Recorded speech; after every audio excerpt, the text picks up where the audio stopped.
Hello everyone, today I am going to be doing my formative speech on Alexandria Ocasio-Cortez, better known as AOC, that is her nickname that she has. She first was born in October of 1982, or 1989, I'm sorry, correction. She now currently works for the New York's 14th Congressional District and with the Bronx region. She's known mainly for being the youngest woman to serve in the Congress and beating her incumbent of 10 years. Don't remember his name, I did not write down his name. She is very known in the Democratic community because she is a Democratic Socialist, and so she calls herself. She grew up in the Bronx. She was born and raised to a Catholic family. She lost her father, so she lived with her mother. She went to Boston University and got a double major in international relations and economics. While she was in college, she was working to pay for her college and for her mother's finances and her family's finances while working at a restaurant as a bartender and a waitress. And she is mainly, her stance in the Democratic community is standing up for the minorities of New York. She advocates for a very progressive platform, includes Medicare, gun control, federal jobs, the Green New Deal. She actually created the Green New Deal, and abolishing ICE, which we know that her family was immigrants, so she very much does not want to associate with ICE. She launched the book Avenue Press, which was a publishing firm before she became into the Congress. She published a lot of minority books to bring light to the culture of the Hispanic culture in New York. She also, when she started out in her political career, she was starting out with Bernie Sanders in 2016. She worked with him for his campaign, and then she was also she is endorsed by Move On, the Black Lives Matter movement, and the Democracy for America, and the actress Cynthia Nixon. The Green New Deal that she did release was with Ed Markey, and this Green New Deal is a 10-year plan to eventually rule out fossil fuels, and she presented that, which is now what the president-elect Joe Biden is standing for. He's going to try and put it into effect. She is very enthusiastic of her stance on the Democratic Socialist Party.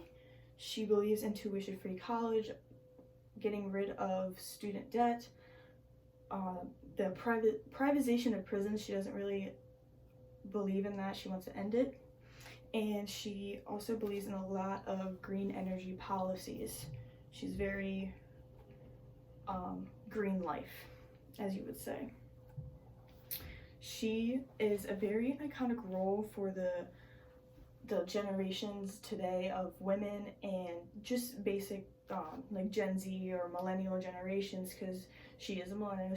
Like I said, she is the youngest woman to be into Congress, and the reason why people believe she is so influential is because of how young she is. She's able to connect with the younger audiences. She's able to understand what they went through. She's able to understand like how women, all the stuff that we have to go through for life, school, work, anything. She has gone through that herself, being a waitress and having to provide for her family and having to pay for her schooling. She understands that. She is also able to show young women themselves that whatever they want to do, they can do it at any age, and they don't have to take any backlash from anyone. And like her, she takes a lot of hate from the Republican Party, and mainly including the President Donald Trump and Senator Yoho, and she has been attacked by different Republicans in the Republican Party, in the Congress, in the House, anywhere, and she is able to respectfully respond to them and tell them that she's not going to stand for that. She does not stand for anyone coming after her, and if she's very professional about coming back and explaining what happened, especially the whole Yoho case that happened back in July. She respectfully presented that and addressed the situation and was able to be professional about it, unlike Senator Yoho or unlike Donald Trump in the ways that they attack them, say Twitter or any social media platform, because they cannot speak to her in person. She is part of the group called The Squad. It's four women. It includes Ilhan Omar, Ania Presley, and Rashid Tlaib. I'm hoping I'm saying that right. They are all Democratic political workers around the country, and they all work together, and they are part of this squad, they call, and they are very outspoken about their views. So